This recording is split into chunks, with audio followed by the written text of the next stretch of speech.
mbyll kapitullin sot dhe rikthehet me çerek finalet pastaj. Po, do të kemi edhe ndeshjet e sotme, çiftet janë edhe një herë ato që tash Lille Borussia Dortmundit, niset kjo sfidë nga barazimi 1-1 i takimit të parë, Aston Villa përballë Club Brugge, një ndeshje e cila ka përfunduar 3-1, kanë fituar anglezët në Belgjik në takimin e parë.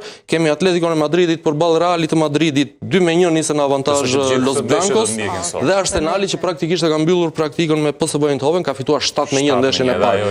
Kjo është edhe grafika që po shikonin krizë dhe kjo është rrugtimi i skuadrave deri në çerek finale. Kemi Interin edhe Bayernin si një çift i përcaktuar, Barcelona pret ndoshta me gjas Borussia në Dortmundit, në anën tjetër Arsenali praktikisht i kualifikuar pret fituesin e derbit Madridit ndërmjet Realit dhe Atleticos, ndërkohë që Paris Saint-Germain, skuadra që buzëqesh më tepër nga të gjithë, e madhe që buzëqesh më tepër nga të gjithë në këtë fazë që do të vinë në çerek finale, pret me shumë gjas Aston Villën, e cila niset nga një avantazh shumë i mirë për ballë klub Brugge. Kuriozitet sepse në mëngjes po lexonim. Po kjo është tabela dhe rruga drejt finales së minut që do të luhet në 31 maj. Po është vizualisht pak më e qartë. Aulona tani lexoj një titull në mëngjes që i bëri përshtypje pa javën e fundit të Superiores që në 3 ndeshje kishte vetëm 2 gola Real dhe tha si ka mundësi që kaq thatësir golash, thatësir tifozësh, thatësir, ku diun, jo shirash, në ram diet pak.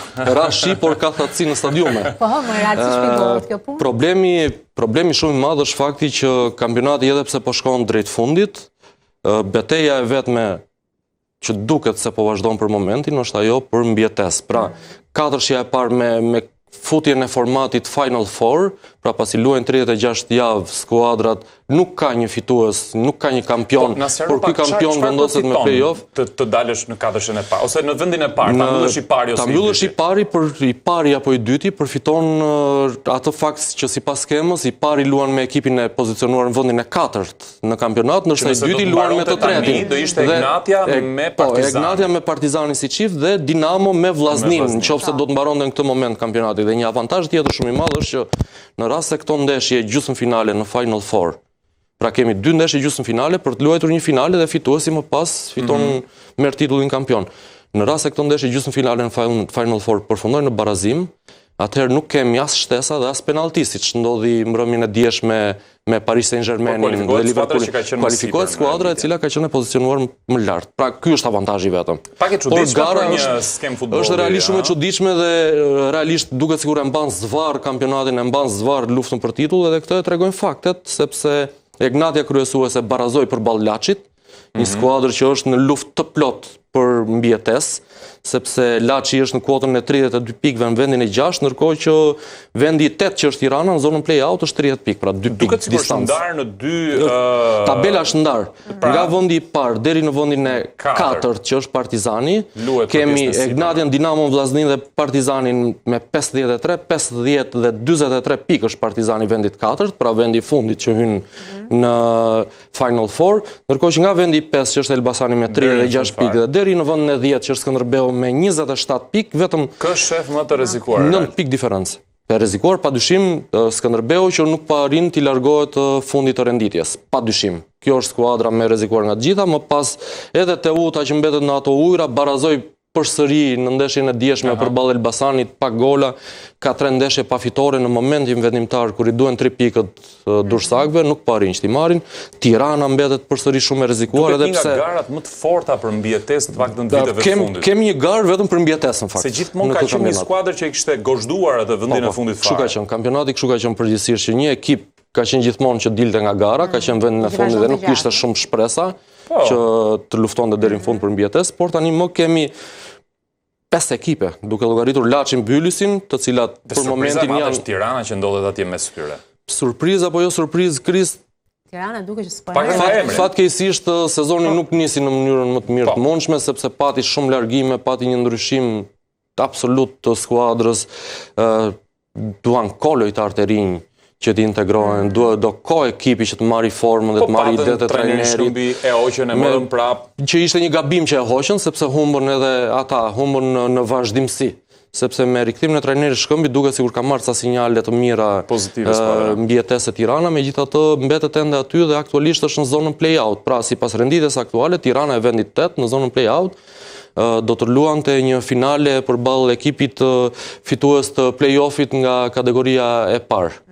Kështu që Tirana ende nuk ka shpëtuar, sepse bien 2 skuadra me njëherë nga kategoria dhe ekipi i vendit të 8, pra ekipi pozicionuar i 3 nga fundi në renditje, luan me fituesin e fazës play-off në kategorinë e parë. Ka një skuadër që po bie në sy nga kategoria e parë që mund të ngjitet në superiore? Është Vora që po bën një super kampionat realisht, po. Po bën një super kampionat dhe mendoj që ka bërë një investim shumë mirë.